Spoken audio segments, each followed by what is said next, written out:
Saludos amigas, amigos. Ustedes sintonizan Acento TV y este es su espacio de entrevistas y comentarios a partir de ahora. Recuerden ustedes que nos están sintonizando en el canal 38 de Claro TV, en los canales 39 y 439 de Altiz y en el canal 41 de Star Cable de Santiago de los Caballeros. También a través de las páginas acentotv.do y acento.com.do. El tema de este día, a partir de ahora, balance de los avances y desafíos de la democracia en República Dominicana en los últimos 25 años. Esto a propósito, precisamente, del aniversario del movimiento cívico no partidista Participación Ciudadana, que cumple 25 años. Entonces vamos a conversar con el director ejecutivo de Participación Ciudadana, el abogado Carlos Pimentel, especialista en transparencia. Vamos a una breve pausa antes de empezar el diálogo.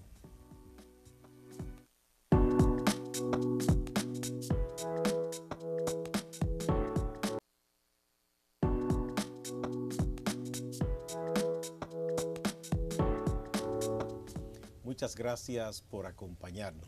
Bienvenido Carlos Pimentel de nuevo. Es un gran placer tenerte aquí. El placer es mío, siempre tener la oportunidad de conversar de temas de interés y profundizar. Bueno, vamos a hablar un poco, óyeme, dicen que 20 años no es nada, pero 25 son algo. Hace 25 años ya que se fundó Participación Ciudadana. Sí, precisamente el 31 de octubre, o sea, en este mes, Participación Ciudadana cumple 25 años. Participación se constituye formalmente en el año 93, pero desde 1992 empieza un conjunto de ciudadanos a reunirse, a plantear ideas, a definir cómo participar, cómo incidir, cómo hacer algo, porque ya el tema de los fraudes electorales era algo que ameritaba ya una intervención y una participación así como muy directa de una organización. Y en ese contexto es que en sus inicios unas 75 personas deciden fundar esta organización que le definen con el nombre de Participación Ciudadana. Desde sus inicios un movimiento cívico, un movimiento no partidista, y que sus primeras acciones estuvieron enfocados en contribuir, en colaborar para que los procesos electorales pues permitieran mayores niveles de equidad, competencia y que puedan ayudar al fortalecimiento de la democracia. Bueno, hay que hacer un poquito de memoria. En esos años todavía gobernaba el presidente Balaguer. Así es. Y hay que recordar que en los procesos electorales en que participaba Joaquín Balaguer y el Partido Reformista de entonces, eran procesos con muchos cuestionamientos, muchas denuncias de irregularidades, de trampas, de chanchullos, y no teníamos la fortaleza institucional que hoy tenemos, que todavía es precaria en muchos aspectos, pero mucho menos contábamos con una junta electoral que tuviese la debida credibilidad. Sí, ciertamente esa fue una de las motivaciones para el surgimiento de la organización. Y sin lugar a dudas, durante estos 25 años, Participación ha observado 10 procesos electorales, tanto elecciones presidenciales como congresuales y municipales, y de esos 10 procesos ha implementado la metodología de conteo rápido en 5 procesos electorales. Sin lugar a dudas, desde la función de una organización de sociedad civil, nos sentimos satisfechos, hemos jugado el rol que nos corresponde, hemos aportado para que el sistema electoral se fortalezca en la República Dominicana. En algún momento llegamos a pensar que tal vez no era necesario 25 años después seguir observando las elecciones, pero lamentablemente la realidad nos dice que sí que es necesario y que es necesario profundizar en los métodos de observación electoral y que tal vez debemos observar el día de las elecciones, pero tenemos que poner mucho más énfasis en la etapa que hemos denominado la etapa preelectoral, que en el caso de la República Dominicana quisiéramos que esa etapa preelectoral tuviera un tiempo de inicio, un tiempo de término, pero lamentablemente ante el incumplimiento de los partidos políticos y ante la falta de regulación y de interés de la Junta Central Electoral para hacer cumplir el propio marco normativo y dentro de ese marco normativo sus propias resoluciones, pues nos vemos envueltos en unos procesos preelectorales y preelectorales que mantienen la organización ocupada todo el tiempo. Por eso en este momento, con relación a ese componente electoral, nos encontramos llevando acciones en varias direcciones. Una de ellas es internamente planificando y acordando cuál va a ser el tipo de observación, el alcance de la observación, qué herramientas, instrumentos vamos a utilizar y qué aspecto novedoso va a tener la observación de participación ciudadana ya para dentro de 13 meses.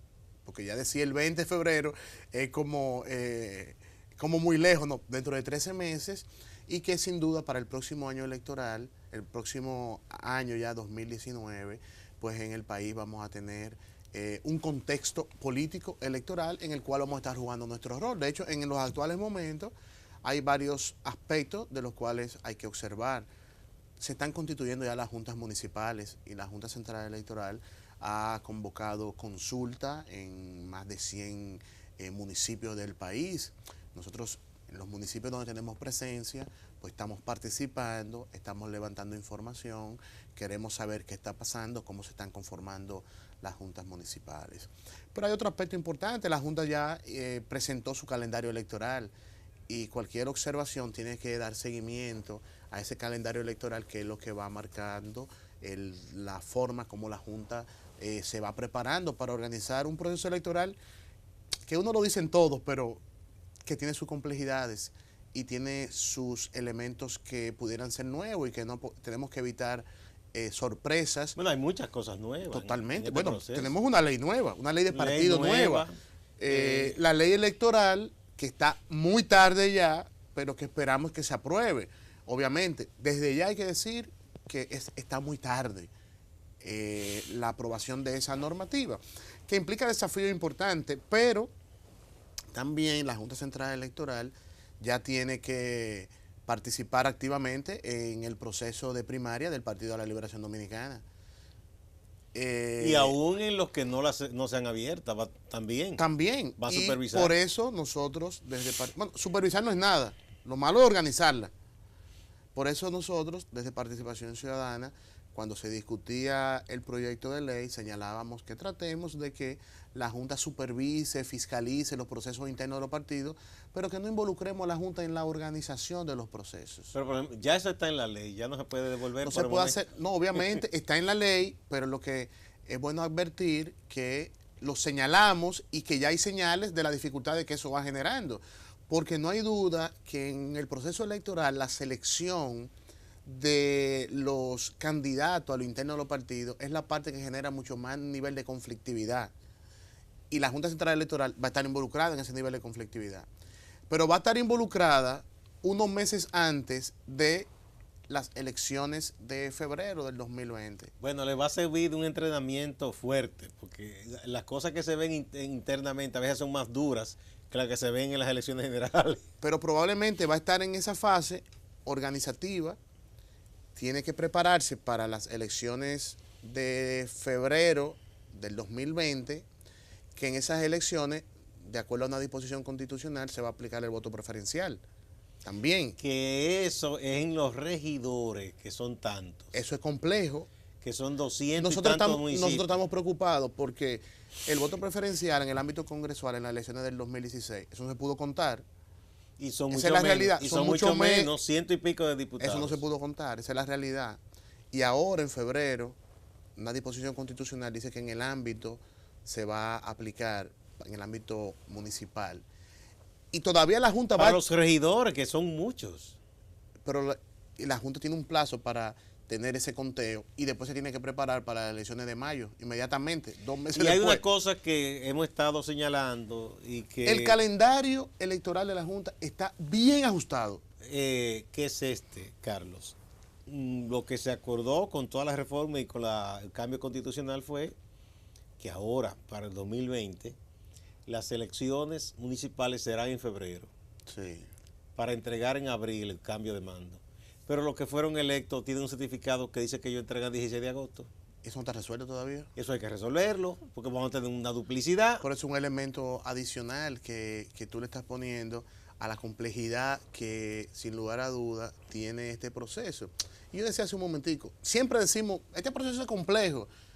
Y ciertamente un proceso electoral en un país como el nuestro, donde hay una débil institucionalidad, donde hay un control de un partido, de los diferentes poderes públicos, pues obviamente tiene sus complejidades, son diferentes las complejidades. Entonces, para nosotros es muy importante que la Junta Central Electoral empiece a dar señales que ayuden a construir confianza.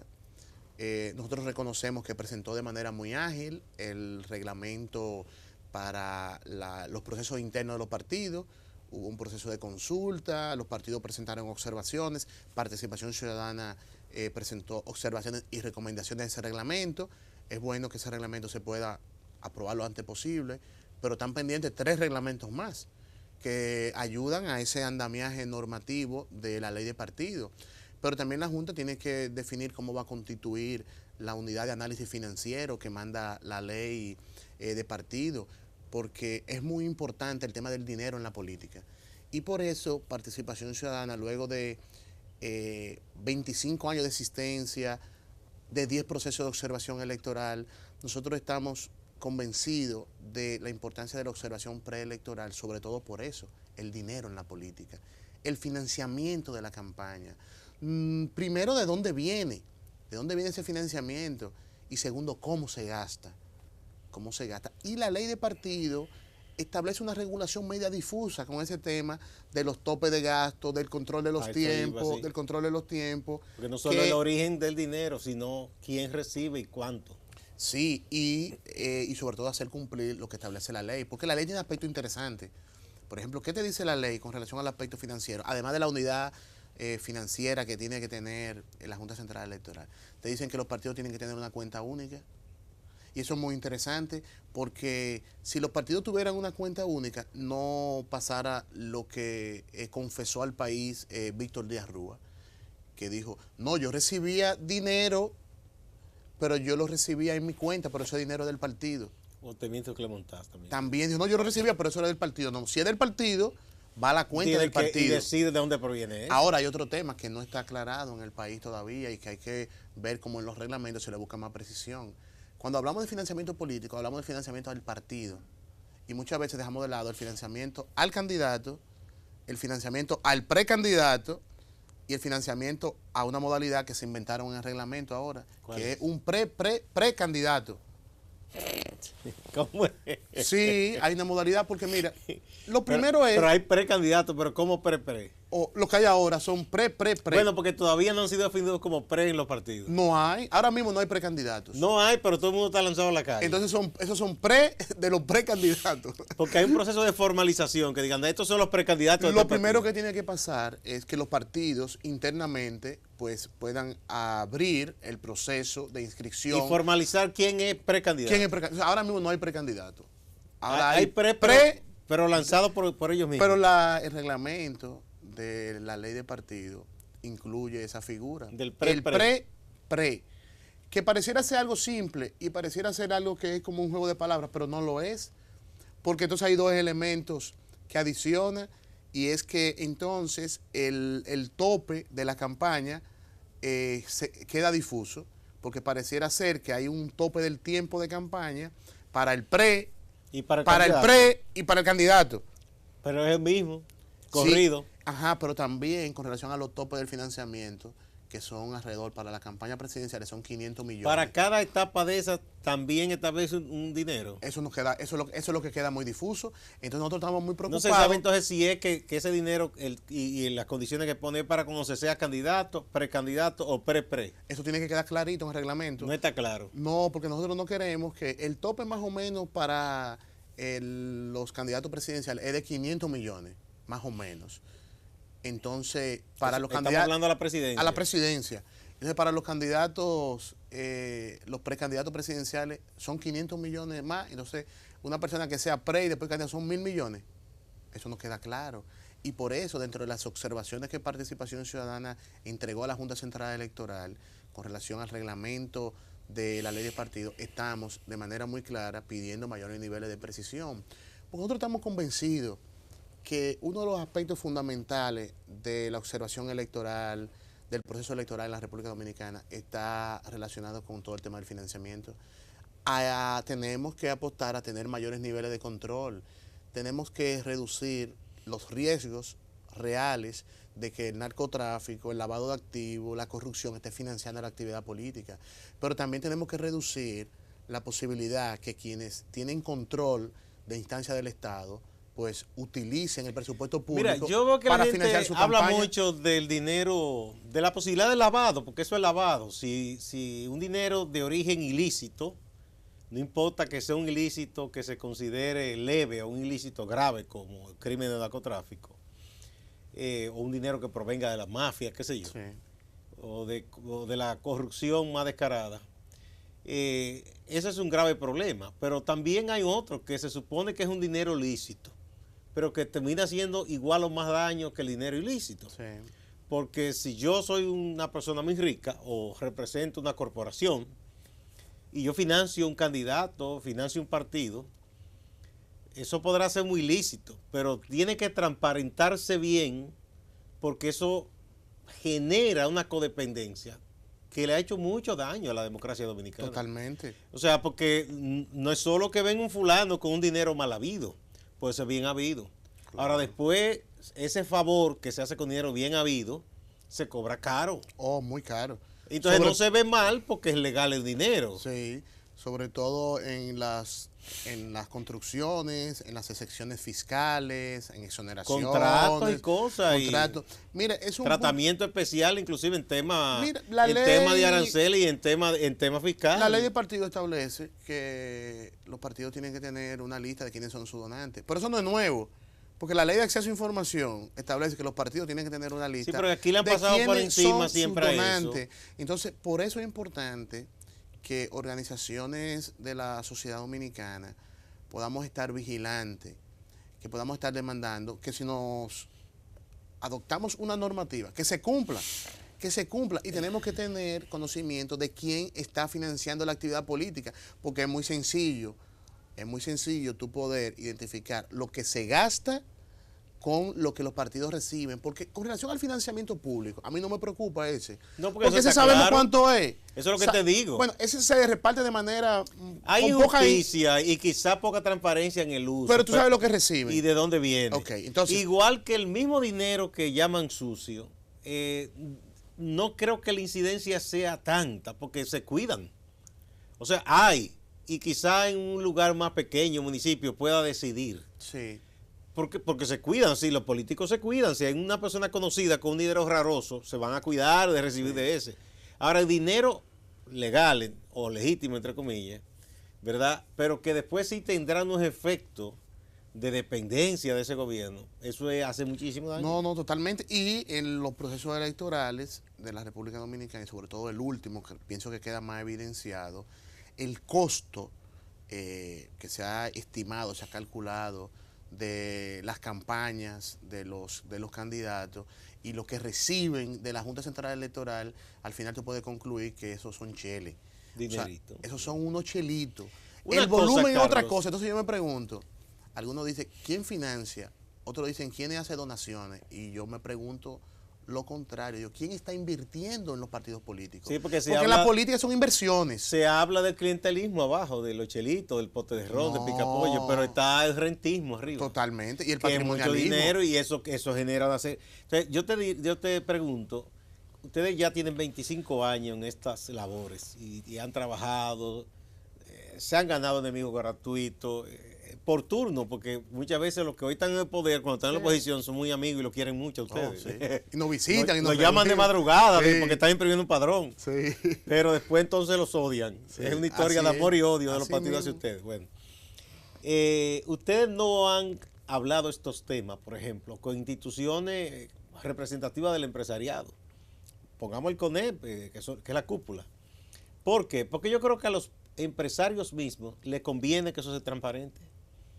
Porque es verdad que ellos hacen causa común en líneas generales, en un buen ambiente de negocio, pero no financian las campañas. No, pero ellos son competidores. Sí.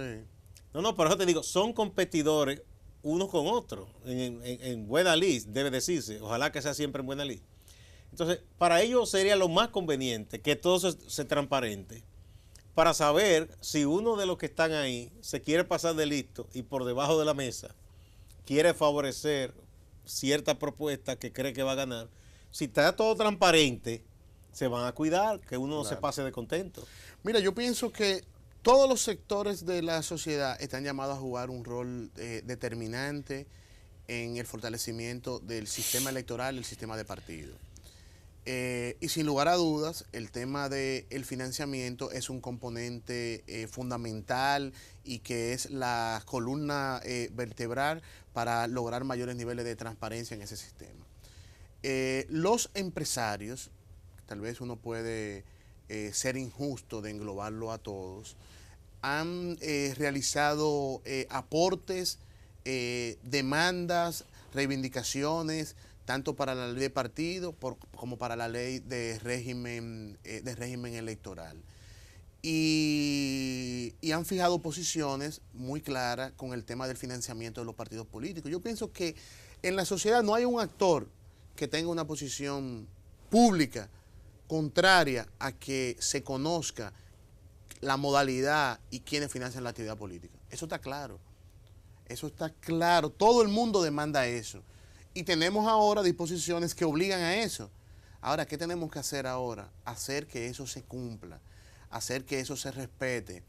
Por eso es muy importante una acción que Participación y otras organizaciones impulsamos hace ya más de 5 o 6 meses y que no hemos tenido respuesta.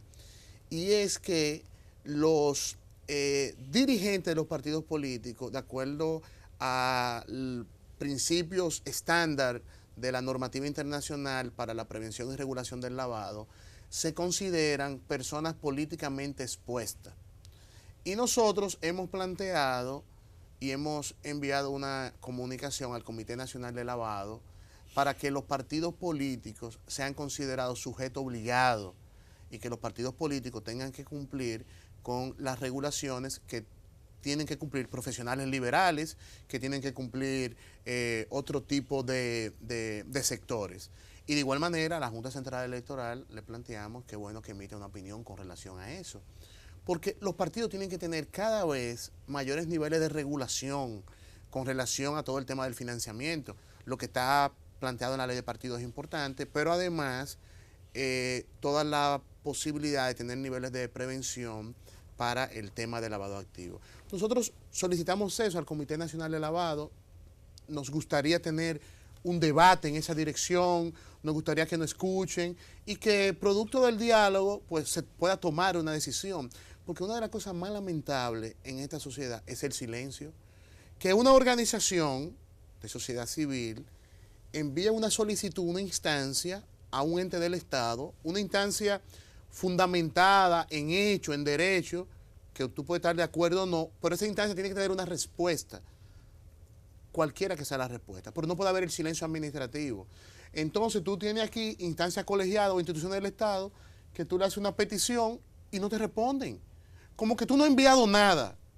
Entonces yo pienso que tendremos y vamos a insistir, porque nosotros entendemos que las disposiciones normativas están ahí. De hecho, los países que están bajo las recomendaciones del GAFIT, Grupo de Acción Financiera, ya varios de esos países consideran a los partidos como sujeto obligado de la ley de lavado. No, es que tiene que ser porque son entidades básicamente con vocación para lo público, porque ellos aspiran a que el ciudadano le dé voto para ellos administrar lo que es de todos, lo que es la administración pública. Entonces ya por ese lado. Y por demás reciben financiamiento público. Hay una discusión que tienen algunos expertos, algunos teóricos, que si se configura el rol de lavado o no se configura. Pero esa discusión es bueno que se pueda tener al interior de la comisión técnica. Pero debe haber, como tú dices, una respuesta de las instancias del Estado. Claro, totalmente. Vamos a una pausa, Carlos. Vamos a seguir porque hay otros temas relativos a participación. Qué bueno que dialoguemos.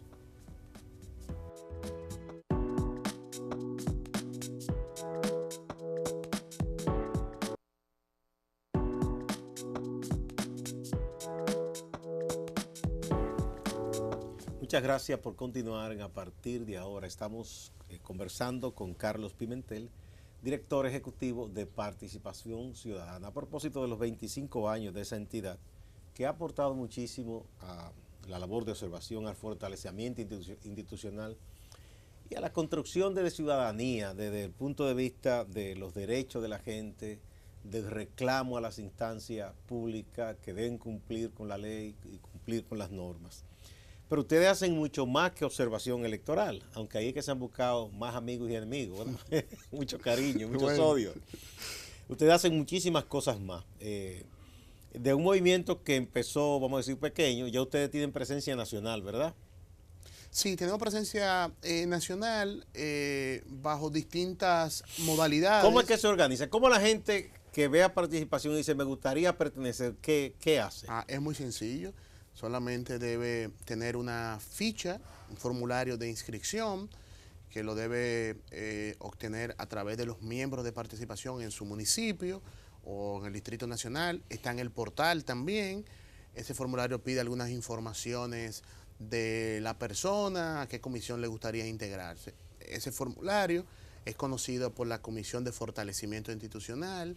La comisión hace una recomendación de integrar ese nuevo miembro y el Consejo Nacional conoce esa recomendación, lo aprueba y esa persona se le informa que ha sido aceptado como miembro de Participación Ciudadana y se le invita a un primer taller de inducción sobre la organización. E inmediatamente pasa ese taller de inducción, pasa a una comisión de trabajo que sea la de su elección. Ustedes hacen una depuración, imagino, de cada aspirante, ¿no? Sí, porque los miembros regularmente ponen que los recomienda otro miembro, de dónde viene.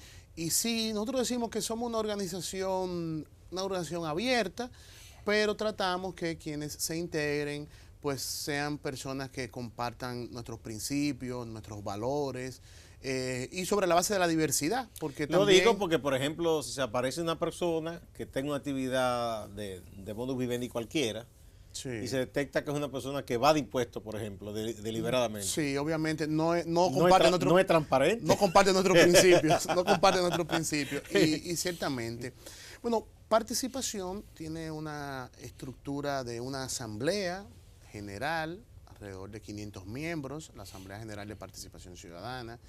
Tiene presencia en distintos municipios. En algunos municipios tenemos comités municipales, en otros tenemos voluntarios, 3, 4, 5 voluntarios. La membresía de Participación Ciudadana, cuando nos acercamos a procesos electorales, pues se incrementa con los observadores que se integran. Pero los miembros activos, fijos, ahora mismo alrededor de 500. Y tenemos comisiones de trabajo, está la Comisión de Análisis Político, está la Comisión de Transparencia, Comisión de Justicia, hay una Comisión de Fortalecimiento Institucional, tenemos una Comisión de Sostenibilidad Financiera, y cada coordinador o coordinadora de esta comisión tiene un asiento en el Consejo Nacional, no voto, pero sí tiene voz en el Consejo Nacional, un consejo que está integrado por 12 miembros que son electos en la Asamblea cada año. Tenemos una rotación que un año salen 4 y entran 4, y el año siguiente salen 7, entran 7, y presentamos al país un coordinador o coordinadora todos los años, distinto, diferente. Que es una elección que se hace. Se hace esa no hay elección. reelección ahí. No hay reelección, no hay reelección. Pero se puede volver, quedan habilitados. Sí, quedan habilitados para volver después, como algunos hemos tenido que han repetido en 2 oportunidades, no de seguido. Por ejemplo, la actual coordinadora, Miriam Díaz Santana, ya fue coordinadora en el año 2003, fue coordinadora de participación, y ahora volvió a ser electa como coordinadora. Pero no hay reelección, ahí ahí no se puede eso. Sí, no. Y no está en discusión. No. Porque no solamente que no se pueda, sino que no está en discusión, pues está en los reglamentos. Nadie va a someter un proyecto de ley. Nada, no, eso está claro. Nosotros nos sentimos muy bien así, porque el liderazgo se rota, eso permite un liderazgo colectivo, y además que en una organización como Participación, el coordinador no es un rey, no es un monarca, sino simplemente asume la representación de la organización. Bien, de los ataques que ustedes más les hacen, que yo sé que son injustos, es supuestamente que reciben muchísimo dinero en dólares del extranjero. Sí. Que ustedes ganan en dólares. Yo digo, ya quisieran mucho de... Bueno, lo primero es, vamos a aclarar, ¿quiénes son los que reciben un salario? Porque sí, eso es lo primero. Lo primero, ¿el coordinador recibe salario? No, es voluntario. Recibe, es voluntario. Es voluntario. Los voluntarios de participación ciudadana, No la reciben máxima salario. instancia, los miembros de la Asamblea, el Consejo Nacional, su coordinador o su coordinadora, es una actividad voluntaria. Y por lo tanto, Todo lo no contrario, ellos tienen que pagar su cuota Y de membresía, no, y pagar tienen que aportar su combustible, y tiempo. tienen que aportar su tiempo. Una persona que, por ejemplo, se gane la vida como profesional liberal, todo el tiempo que dedica a esa labor, está perdiendo dinero. Claro que sí, está perdiendo dinero en sus actividades Productiva, particulares, sí. pero está aportando a Aportando. participación ciudadana y eso es parte de nuestro financiamiento. Pero si alguien que eso es le importante. simpatiza la labor de ustedes, yo les quiero donar 1.000 pesos o 1 centavo o 1 millón de pesos, todo eso está transparentado Sí, está en otro portal. en el portal. O sea que Sí. a los chismosos, atención, solo tienen que entrar a participacionciudadana.org. Sí, así es. Y ahí lo van a encontrar Ahí está en el transparencia, portal y además es importante señalar que los voluntarios profesionales, abogados, sociólogos, economistas, que dedican horas de trabajo a la organización, pues eso es aporte voluntario y nosotros cuantificamos ese aporte porque es un aporte de un ciudadano. Y con relación al financiamiento, eso está muy claro y nosotros hemos señalado y está en la página, nosotros recibimos y hemos recibido aporte y colaboración solidaria de distintos organismos internacionales, entre ellos la Agencia de los Estados Unidos para el Desarrollo. Ha sido la entidad que ha aportado más a participación ciudadana en términos del tiempo y en términos del volumen, pero hemos también gestionado proyectos con fondos de la Unión Europea. Ahora mismo tenemos un proyecto y uno en curso con fondos de la Unión Europea. Hemos tenido proyectos con fondos de la Embajada de Canadá, de la Embajada Británica, de la Agencia Española para el Desarrollo, de Transparencia Internacional. El empresariado dominicano ha hecho aportes a participación ciudadana. No ha sido un aporte cuantioso, pero sí importante para nosotros porque hemos identificado una cultura de responsabilidad social empresarial en un tema que no es tangible como los temas que nosotros trabajamos, que es institucionalidad, es democracia. No se ve, no, en lo inmediato no se ve como Claro. tangible, pero qué importante es para todos los sectores que una sociedad avance en el fortalecimiento democrático. Y que los empresarios empiecen a ver esa importancia. Que es para una buena nosotros inversión. es de mucho valor. Entonces, obviamente, quienes utilizan ese elemento como forma de atacar, para nosotros eso es algo irrelevante porque no tiene ningún tipo de fundamento. No, lo interesante sería saber que, y eso ahí no hay problema en el caso de participación, que cualquier donación, sea nacional o internacional, es administrada con transparencia. Claro que ojalá muchísimos organismos del Estado pudieran decir lo mismo con fondos que provienen de USAID y de cualquier otro sitio. Lo que sí está muy claro de parte nuestra, como una política, es que nosotros no recibimos dinero del Estado. Nosotros no recibimos dinero del presupuesto general de la nación. Eso como política. Respetamos a quienes los hacen, pero nosotros, por los temas que abordamos, los temas que tratamos, entendemos que no es pertinente que participación pueda estar en el presupuesto general de la nación recibiendo recursos Carlos, del ustedes Estado. también representan aquí en República Dominicana a una organización muy importante que tiene sus principales oficinas en Berlín, Alemania, que es Transparencia Internacional. Así es. ¿Cómo se vinculan ustedes a Transparencia Internacional? Bueno, desde el año 2003, Participación inicia una relación de contacto y de colaboración con Transparencia Internacional. Esa relación se fue fortaleciendo con cada vez más iniciativas, más tareas, hasta que nosotros optamos por tener una solicitud formal para ser parte de Transparencia Internacional. Eso es un proceso, eso no es que tú envíes una comunicación y a los 2 días te dicen, sí, ya, tú eres parte. Ese proceso inició en el 2004 y se formaliza en el año 2007, cuando ya Participación oficialmente es capítulo de Transparencia Internacional. Porque primero uno pasa a ser como contacto nacional. En ese contacto nacional se van conociendo, van viendo las acciones, si tienen los mismos fines. Después te hace capítulo nacional en formación, se siguen conociendo y después que la organización cumple un conjunto de requisitos que son muchos y son evaluados periódicamente, entonces la organización se convierte en el capítulo nacional en el 2007. Y del 2007 hasta la fecha, cada 2 años se hace un proceso de reacreditación. Y Participación ha pasado por 3 procesos de reacreditación donde se reafirma, se confirma que Participación sigue siendo el capítulo de Transparencia Internacional. ¿Qué hace Transparencia Internacional? Bueno, Transparencia evalúa todos los aspectos de la organización, los aspectos administrativos, financieros, hace una valoración de la gobernanza de la organización, si verdaderamente existe gobernanza, entiéndase, si sus órganos de dirección, su asamblea, su consejo, su comité coordinador, si verdaderamente se reúnen, si toman decisiones. O sea, que no sea un asunto de una persona que tenga es dueño de todo. No. O sea, porque aquí hay cosas así. Aquí hay instituciones que hay una persona que él es dueño de eso. Que Entonces, simulan que son una organización. No lo son. Y son un nombre para una persona proyectarse. Y esa persona firma como todo, como cualquier cosa. Entonces, no, miran la gobernanza de la organización. También los miembros de Participación Ciudadana del Consejo Nacional y el director o la directora ejecutiva debe llenar lo que se conoce una ficha de conflicto de interés. Esa ficha de conflicto de interés está disponible en nuestra página. Si hay un miembro del consejo que tiene acciones en X empresa, debe estar ahí, debe figurar a qué se dedica, todo, para que esté claro a qué se dedica cada miembro del consejo. Verifican el contenido del código de ética de la organización, pueden hacer recomendaciones de incluir aspectos que no estén. En el caso nuestro código de ética no le han hecho recomendaciones. Transparencia es totalmente privada. Transparencia es una ONG. Una ONG. Es una ONG internacional que actualmente tiene 100 capítulos en todo el mundo. En todo el mundo.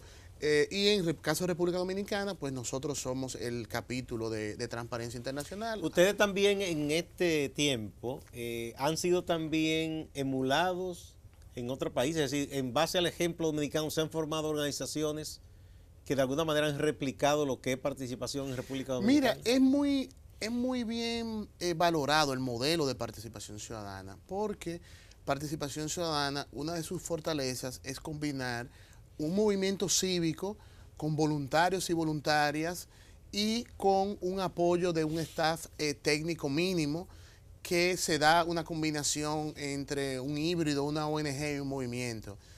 La forma de gobernanza de la organización, la capacidad que tiene la organización de articularse en la sociedad, de aportar y generar niveles de movilización, pero al mismo tiempo poder aportar a las instancias del Estado, porque eso genera mucha incomprensión, incluso hasta los limitados de la sociedad dominicana no comprenden cómo Participación Ciudadana participa activamente, estimula un movimiento como la Marcha Verde de lucha contra la corrupción y la impunidad, y al mismo tiempo estamos sentados en el Consejo Económico y Social, o cómo estamos acompañando a Foro Ciudadano en una reivindicación, en una manifestación de calle, pero al mismo tiempo tenemos un acuerdo de colaboración con la Cámara de Cuentas, con la Contraloría General de la República, con la Suprema Corte de Justicia. O sea, Participación tiene acuerdos de trabajo con todos los entes del Estado con los cuales nos relacionamos por los temas que abordamos, pero al mismo tiempo, cuando tenemos que tener una voz fuerte, una voz crítica, que haga un llamado a la sociedad, también lo vamos a hacer. Entonces, ese equilibrio, esa madurez, sin lugar a dudas, es lo que ha caracterizado a Participación Ciudadana y es lo que ha permitido cultivar los niveles de credibilidad, los niveles de confianza que tiene, porque asume posiciones muy maduras y muy equilibradas. Mucha gente no entiende, muchas veces, no ha pasado en algunos, y voy a hacer esta anécdota, en el caso de un síndico, nosotros firmamos un acuerdo de colaboración con el síndico para ayudarlo a montar la oficina de acceso a información. Pero mientras estamos trabajando con el síndico, también estamos trabajando con las organizaciones. Y las organizaciones sociales del municipio solicitan información al síndico. Le niegan la información y las organizaciones nos piden que lo acompañemos en el proceso. Y lo acompañamos a interponer una acción de amparo. Y el síndico dice, pero ustedes firmamos un acuerdo. Como quien dice, ustedes son pero nosotros míos. firmamos un acuerdo. Y porque el acuerdo no tiene que ver con eso, son cosas diferentes. Él entendía, me los gané ya. Entonces para mí. pasa mucho eso, que la gente no distingue el rol que nosotros estamos llamados a jugar y por eso nosotros nos definimos así, una entidad de concertación, de presión, de vinculación en el ámbito nacional y con toda la disposición, porque al final, ¿qué es lo que queremos? Que el Estado funcione y que funcione bien. Y en las entidades del Estado que tenemos posibilidad de colaborar, lo hacemos. Con el Ministerio de Administración Pública tenemos una colaboración histórica, desde la adopción, discusión de la Ley de Función Pública hasta observatorio, somos parte del Premio Nacional a la Calidad, o en el caso de la Dirección de Compras y Contrataciones, que tuvimos desde la discusión de la ley hasta la creación de la dirección y hemos mantenido niveles. O sea, en el caso de ustedes no se les puede acusar de que ustedes solo observan y señalan y critican, sino que ustedes también aportan. Hay propuestas y siempre han estado dispuestos a colaborar. Y a proponer. Háblame un poco de un proyecto que yo creo que es de las cosas más buenas y más hermosas que ustedes han hecho, que son las salas comunitarias de justicia. Ah, sí, las casas comunitarias. Bueno, es un proyecto que tiene tanto éxito. Bueno, primero inicia como un proyecto piloto en una primera casa de justicia allá en Cienfuegos, en Santiago. En Santiago, sí. Y de ahí fue creciendo y actualmente hay 8 casas comunitarias de justicia. O sea, ya eso se convirtió de un proyecto piloto, se convirtió en un programa y en los actuales momentos, precisamente en el marco del 25 aniversario de participación ciudadana, pues las casas comunitarias de justicia pasan a ser ya una entidad independiente. O sea, las casas comunitarias de justicia serán una entidad con personería jurídica que funciona independiente de participación ciudadana. Tanto que ya va a ser otra institución. Independiente. Ya no va a estar bajo la sombrilla de participación. Y participación está aportando al país una experiencia de método de resolución alternativa de conflictos. Se diseñó el funcionamiento, se implementó durante más de 10 años, dio resultados, impactó, creció, se convirtió en una institución. Y nuestra aspiración es que se convierta en una política pública y que el Estado Dominicano asuma como política pública los métodos de resolución alternativa del conflicto, que es lo que puede permitir no hablar de 1, 2, 3, 4, 5 casas, sino que tengamos en el país métodos de resolución alternativa del conflicto. Bueno, y los resultados están ahí. Pensar que en cada jurisdicción de justicia exista una sería lo ideal. Sería excelente. Porque eso evita muchísimos costos a la justicia y tiempo. Pero hay lugares, por ejemplo, que nosotros vemos, mira, por ejemplo, por poner un caso, Jarabacoa. En Jarabacoa la justicia no está presente. Y todos los conflictos tienen que ir a La Vega. Entonces se está gestionando por los propios comunitarios de La Vega y empresarios de La Vega que están promoviendo una casa de justicia allá en Jarabacoa. Y se está promoviendo otra casa de justicia nueva en Puerto Plata. Entonces va creciendo tal que una institución independiente pueda gerenciar eso, pueda coordinar eso, que se pueda convertir en política pública es muy importante. Porque las casas, los resultados están ahí. Más de 300.000 casos han pasado en un periodo de un poco más de 10 años por la Casa Comunitaria de Justicia. Como casos que si no tuvieran esa resolución del conflicto sobre los métodos alternos, estuvieran en instancia judicial, congestionando a mucho más y no todavía. Solo congestionando, que a veces conflictos que deberían resolverse, ¿verdad? Sin implicar más costo. Muchas veces derivan en enfrentamientos que hasta traen muerte y todo. No. Hemos visto personas que se han matado por la discusión de un límite, de un solar, un lindero. Ese lindero tú lo llevas a conversar, la gente se pone de acuerdo, y si no, eso puede crecer y se convierte en un conflicto mucho mayor. Pero mira, el impacto de las casas es tal que los fiscales, los miembros de la defensa pública y los propios jueces de la jurisdicción donde están las casas, para ellos eso es una salvación. Porque eso les resuelve una cantidad y ayuda a garantizar el acceso a la justicia. O sea, es un programa exitoso, probado, y ahora nos queda ver si se puede convertir en ley. Hay un proyecto de ley por ahí que crearía... ¿Parte de ustedes o ese proyecto? No. Ya participación ciudadana... No, alguien vio que era importante y decidió... Ya participación ciudadana, no voy a decir que suelta la Casa Comunitaria de Justicia, pero ya es una entidad independiente. Ya creció. Creció, es como un niño que nació adolescente, es un adulto mayor, se hizo profesional, hizo sus primeras prácticas y estamos presentando un resultado a la sociedad. Vinculado a Transparencia Internacional, ustedes también tienen un papel importante, que vi que en las elecciones, por ejemplo, ustedes hacen como un protocolo de firma de un compromiso de los candidatos con la transparencia. Ah, sí.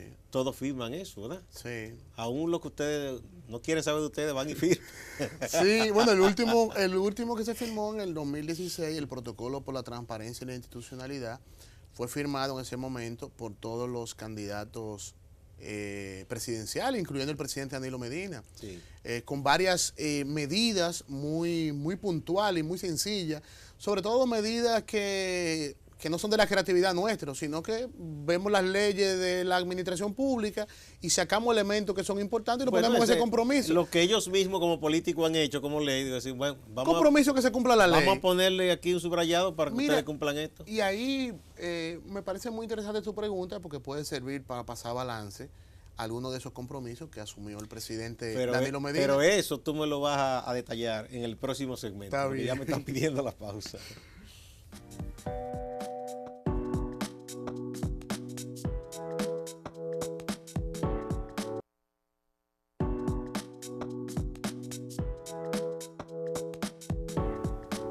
Muchas gracias por continuar en A Partir de Ahora. Estamos conversando con el abogado Carlos Pimentel, especialista en transparencia y director ejecutivo de Participación Ciudadana, a propósito de los 25 años de esta entidad que tantos servicios ha brindado a la República Dominicana, a la institucionalidad, a la transparencia. Bueno, entonces se firma ese protocolo. El primero fue en el 12. Sí, Como parte usted del capítulo de transparencia. sí. ¿Qué se firmó ahí en el 12? ¿Y Bueno, qué tanto se ha cumplido? Más o menos 10 puntos con elementos muy básicos para promover la transparencia a niveles de... ¿En base a qué ustedes cogen esos puntos, Carlos? a la ley. A la ley. Nosotros tomamos, por ejemplo, algunos elementos vinculados a la ley de acceso a información, ley de función pública, ley de tesorería nacional y algunas iniciativas que nos parecían interesantes que el país pueda avanzar.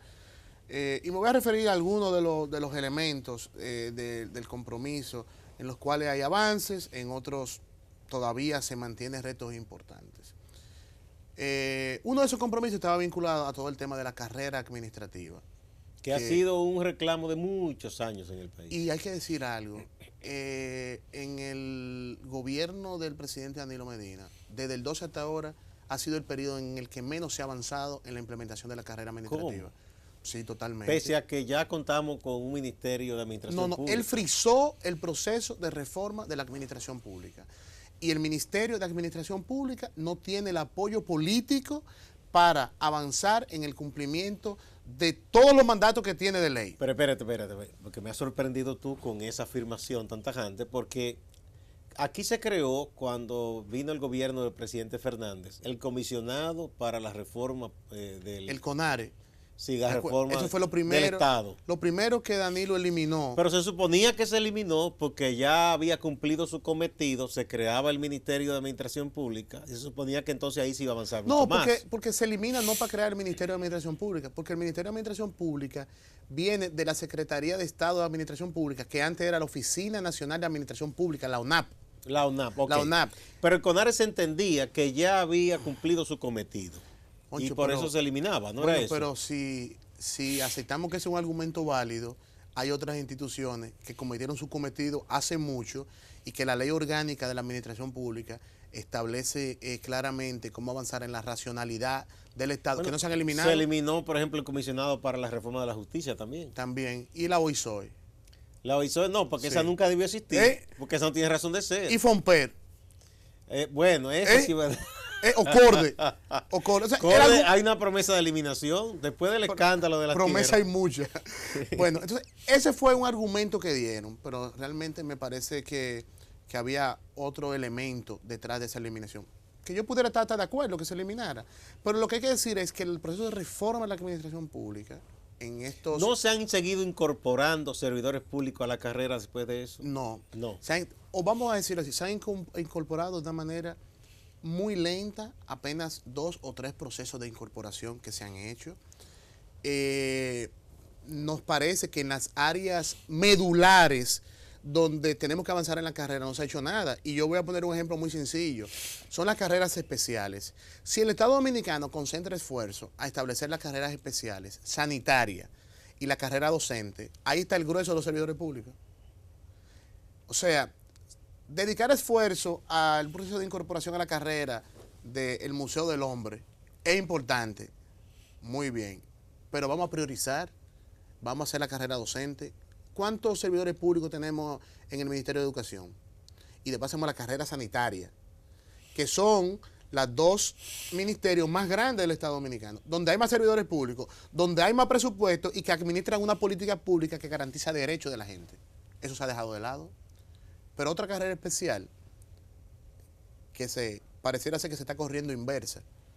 ¿Cómo así? O sea, en vez de avanzar hacia la meritocracia, avanzamos hacia el padronazgo, hacia el clientelismo, que es la carrera diplomática y consular. No existe eso en el país. Nosotros tenemos un servicio, yo le llamo un servicio exterior sin política exterior. Entonces, con relación a la carrera administrativa, sin lugar a dudas, que hemos estado estancados en los dos periodos del presidente Danilo Medina. El primero y lo que va de este. Pero además de eso, recordemos que la ley de salario se aprobó en el 2012. Danilo no ha podido implementar la ley de salario. O no ha podido, no, él decidió que no se aplique eso. Porque me parece que nosotros tenemos que ser como muy precisos. A veces siempre dicen que él no ha podido o no tiene voluntad. No, él decidió que no se aplique la ley de salario. En el 2012, estamos en el 18. Pero eso que existía. Pero ¿y la ley orgánica de la administración pública? La ley orgánica de la administración pública. Igual, Danilo decidió que eso no se aplique.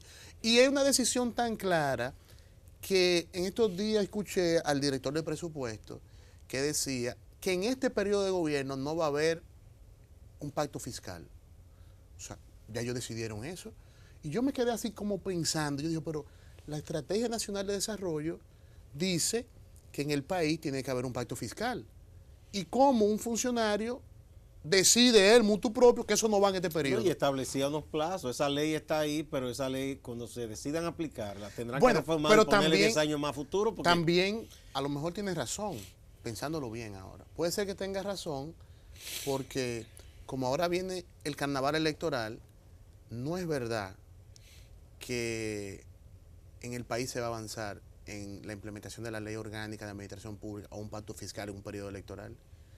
Porque cuando hablamos de eso, estamos hablando de control del gasto, estamos hablando que el despilfarro de los recursos públicos de la administración pública lo vamos a corregir a través de controles y que será necesario tomar decisiones de eliminación de instituciones, de fusionar instituciones, de controlar la nómina pública, y esas decisiones no se toman en un partido en el poder que esté en campaña electoral. No, de ninguna manera. Pues entonces tenía razón el director de presupuesto. Igual, desde esa perspectiva tenía razón. Igual que no se firmó el pacto eléctrico después de tantas reuniones. Pero está en el Ejecutivo el pacto eléctrico. Sí, porque salió del Consejo Económico y Social. Bueno, lo que salió de ahí. Sí, porque muchos empresarios dijeron que eso no era. Sí, lo que salió de ahí. Las academias que participan, como la UAS, dijo que eso no era lo que se... Sí. Eso no era realmente un pacto eléctrico. Sí. Es que faltó mucha información ahí para un pacto.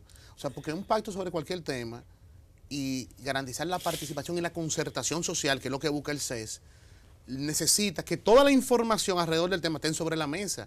Entonces, sobre aspectos muy específicos del tema eléctrico que vincula a Punta Catalina, había resistencia a poner esa información sobre la mesa. Entonces, tú no puedes lograr a ninguna... Entonces, no es un pacto, porque es un pacto muy parcial. Entonces, tú no puedes llegar a ningún nivel de concertación que no partamos de la confianza y de todas las cartas sobre la mesa. Si hay cartas que tú la quieres tener como un virado, eso dificulta la concertación. Carlos, ya que estamos entrando en la etapa final, el trabajo de las organizaciones no gubernamentales no solo es un tema de República Dominicana. Uno mira lo que ha ocurrido con gobiernos duros, como el del gobierno de Vladimir Putin en Rusia, el propio Donald Trump, el propio Nicolás Maduro, recelan mucho de las organizaciones no gubernamentales. Las ven como que quieren ocupar espacios y atribuciones que corresponden al Estado. Otros llegan más lejos y dicen que son enemigas de los partidos y que quieren suplantar a los partidos. ¿Por qué se recela tanto del trabajo de las ONG? Yo pienso que la respuesta más sencilla y más práctica que puedo tener es que el poder se resiste a que lo observen, se resiste a que lo monitoreen, tienen resistencia a que un grupo de ciudadanos de manera organizada, sistemática y con profundidad, esté hurgando en lo que hacen o en lo que dejan de hacer, o que le esté demandando que cumpla con los compromisos que asumió, que cumpla con principios básicos de la democracia, que garantice derechos, que garantice el cumplimiento del contrato social que nos hemos dado. Entonces, hay resistencia a eso.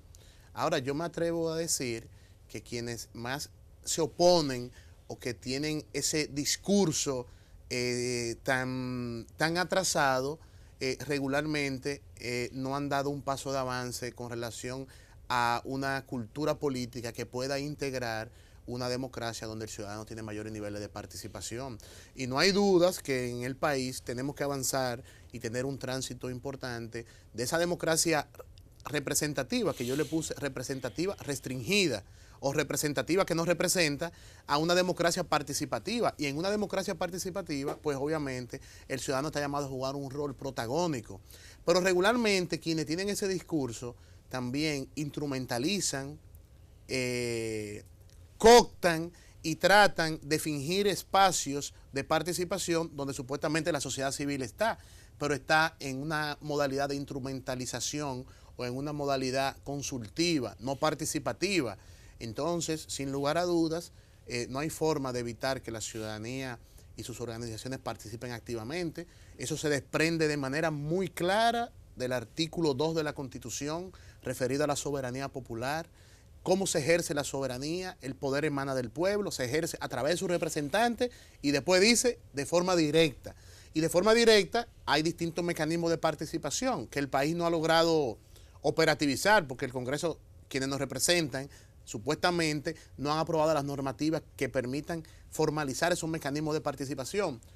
Pero la participación es abierta, es creativa para el pueblo, para sus organizaciones. Y eso tenemos que defenderlo porque ese es el camino, primero, de evitar retrocesos de la democracia. Porque ahora mismo estamos en un punto que evitando retrocesos que estamos, para de ahí dar un salto a democratizar la democracia. Ese es el rol de este momento. Ah, bueno, qué bien. No, aquí en todas partes, el país o el gobierno que teme que existan organizaciones cívicas, hay que ponerle un signo de interrogación y un asterisco de por qué teme a que la ciudadanía observa y tenga entidades que las representen. Muchas gracias, Carlos Pimentel, director ejecutivo de Participación Ciudadana. Felicidades en estos 25 años. Amigas, amigos, no se vayan ustedes, que hay más.